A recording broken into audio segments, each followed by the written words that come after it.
前段时间我们去看了那个展啊，希尔玛·克林特，抽象绘画第一人。因为我们之前大家的一个共识都是说康定斯基，对吧？被称为抽象画的这个先驱人物。实际上，这里边有一个小的那种插曲，就是因为这个希尔玛·克林特离世之后呢，他把他的所有作品就是委托他的侄子去保管这个作品，而且他还告诉了他说，你要20年之后再去公开这些作品。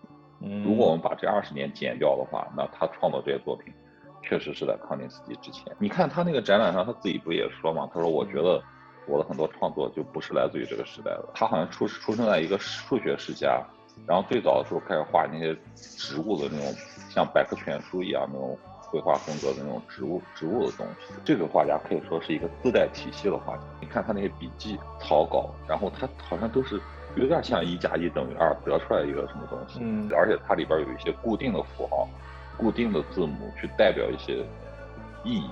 我记得当时是说，有2个颜色，黄色是代表女性，蓝色代表是男性。这是他就是在他所有作品里面都是用这2个颜色来隐喻男性和女性。这2天其实在上海在展出这个康定斯基的作品，上海的西安美术馆。最早我看他的东西的时候，我也觉得他不知所云，一些几何的图形混搭在一起，各种各样的颜色，让人也不是很愉悦那种感受。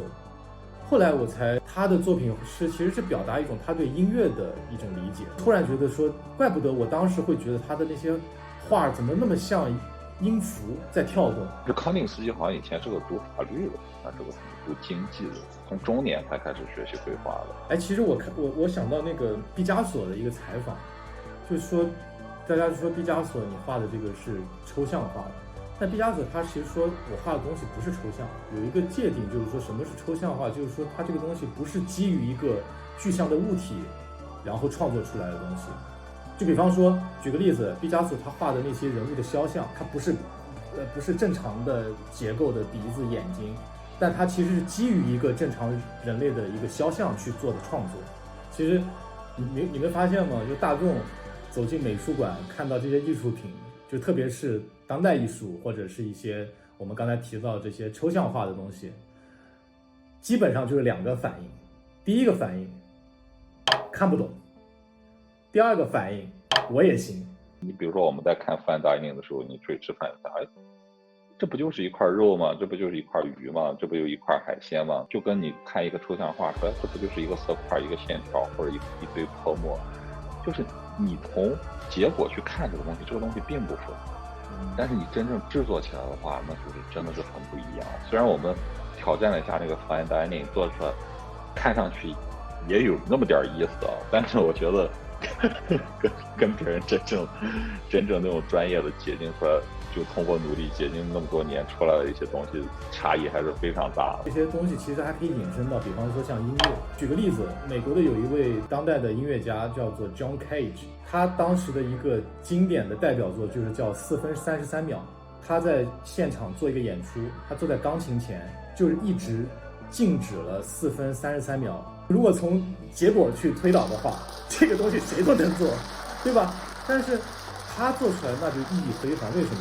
因为他经过了大量的这些音乐的训练，包括他对音乐的这种理解，他的这样的尝试，他的各种各样的，就是最终导致了这样的一个作品也好，一个行为艺术也好。